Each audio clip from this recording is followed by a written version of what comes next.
မိတ်ဆွေတင်းကိုကျွန်ုပ်ပွင့်ပွင့်လင်းလင်းသတိပေးပါရစေတင်းရဲ့ဘဝတလန်းမှာမိတ်ဆွေရဲ့အန်တရဲ့အကြီးဆုံးသူဟာတင်းရဲ့ရန်သူမဟုတ်ဘူး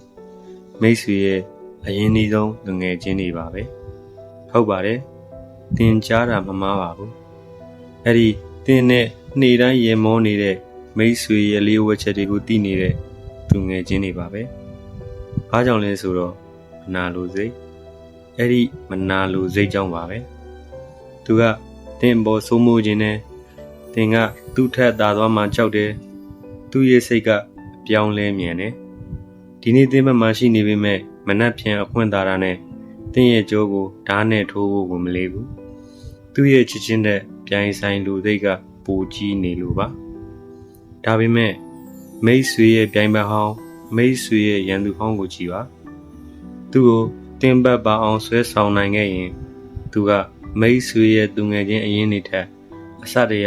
ပူတစ္ဆာရှိပါလိမ့်မယ်။ဘာလို့လဲတင်သိပါသလား။ဘာလို့လဲဆိုတော့သူကမိတ်ဆွေရဲ့ယုံကြည်မှုကိုရဖို့တက်တည်ပြရအောင်မယ်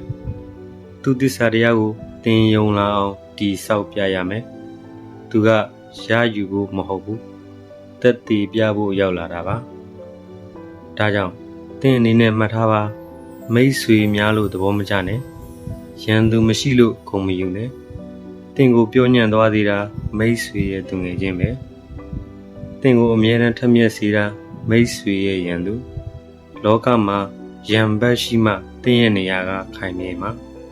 လိုအပ်ရင်နီလန်းရှာပြီးရန်သူမွေးတတ်ပါစေဒီကောင်းချမ်းမှာစိတ်ချမ်းသာကြပါစေ